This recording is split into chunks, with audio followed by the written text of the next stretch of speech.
दर धरे महावर भाल, आज मिले सो भली करी, भले बने हो लाल। है खूब आप लोगों से डिस्कस किया है ना इसको। अरे तुमने पलकों पर तो ये पीक धारण कर रखी है, जबकि ये धारण होनी चाहिए होठों पर। तुमने अंजनों पर अधर, और तुम्हारे काजल जो है वो होठों पे लगे हुए हैं, जबकि होने चाहिए आंखों में। और धरे महावर भाल है, क्या असंगति अलंकार है। और तुमने भाल पर महावर को धारण कर रखा है, जो कि लोग पैरों में धारण करती है नायिका।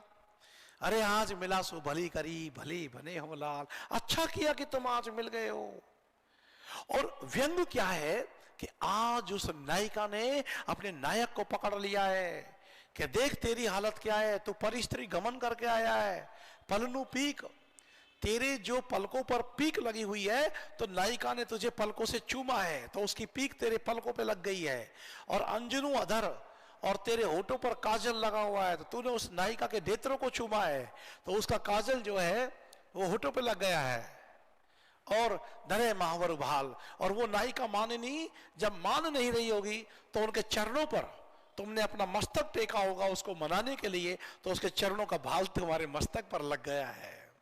ये देख लीजिए आप। है क्या डिस्कस नहीं किया हम लोगों ने कि आज मिले सो भली करी, भले बने हो लाल। ये खंडिता नायिका है जो अपने नायक से कह रही है। कौन खंडिता नायिका होती है, खूब क्लास में समझाया करता था आपको, है ना। हाँ जो ऐसा हो जाता है, लेकिन तो बिल्कुल क्लियर सा था।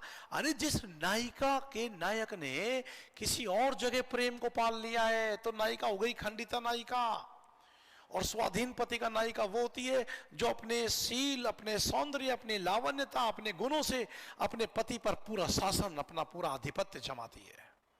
हर स्त्री को लगता यही है कि वो स्वाधीन पति का नायिका है, पर वास्तव में वो अधिकांशतः खंडिता नायिका निकलती है। बिल्कुल इसका उत्तर खंडिता नायिका है जो नायक से कह रही है। भारी दर्द है इसमें। हाँ, घर आनंद जीवन मूल सुजान की कौंधन न कहूं दर से, इस पंक्ति की उपयुक्त व्याख्या करते हुए कौन सा विकल्प आपको त्रुटिपूर्ण लग रहा है। श्लेष अलंकार, तो श्लेष तो मैं कहता नहीं हूं आपसे कि जहां भी घनानंद शब्द आ जाएगा, जहां भी रसखान आ जाएगा, वहां श्लेष तो अपना आप ही हो जाएगा। सगन का प्रयोग भी आप देख लो, सलगा लघु लघु गुरु, तो लघु लघु गुरु, लघु लघु गुरु, लघु लघु गुरु, लघु लघु गुरु, सगन का प्रयोग भी इसमें हो रहा है। अब बचता है एक तो प्रिय की झलक और एक होता है जड़ीभूत होना। अब बताइए कौन सा विकल्प इसमें आपको त्रुटिपूर्ण लग रहा है। चार लग रहा है। तो प्रिय की झलक लग रही है आपको, घनानंद जीवन मूल सुजान की कौंधू ना कहूं दर से, प्रिय की झलक भी कहीं दिखलाई नहीं दे रही है। और जड़ीभूत होना,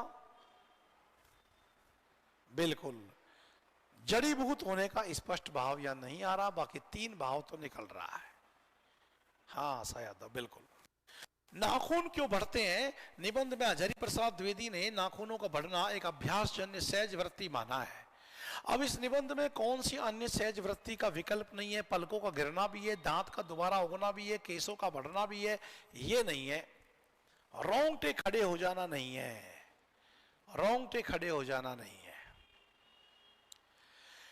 इनमें से कौन सा कथन गलत है। भोजपुरी को बिहारी भाषा के अंतर्गत माना गया है, बिल्कुल बिहारी। कौन कौन सी बिहारी में आएंगी, मगही, मैथिली, भोजपुरी। मेवाड़ी दक्षिण राजस्थान की बोली है। अच्छा तो फिर मालवी क्या है। मेवाड़ी तो पश्चिमी राजस्थानी मारवाड़ी की उपभाषा मान ली जाएगी ना, उपबोली मान ली जाएगी, है ना।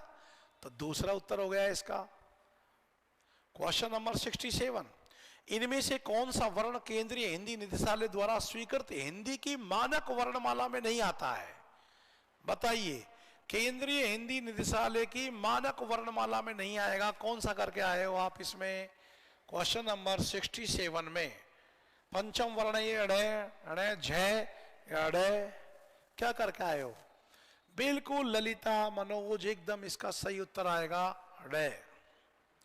इसको मानक हिंदी वर्णमाला में स्थान नहीं है। और किसके निर्देश के अनुसार, केंद्रीय हिंदी निदेशालय द्वारा स्वीकृत जिस हिंदी मानक वर्णमाला की बात कर रहे हैं उसमें। मीरा पदावली के गर्भ मध्वा हरण, पंक्ति में मध्वा का अर्थ मैंने आपको बताया था, यह भी कहा था कि क्वेश्चन आ सकता है, और ये क्वेश्चन आ भी गया। इंद्र है ना, इंद्र। पृथ्वीराज रासो, पद्मावती समय में समुद्र शिखर, समुद्र शिखर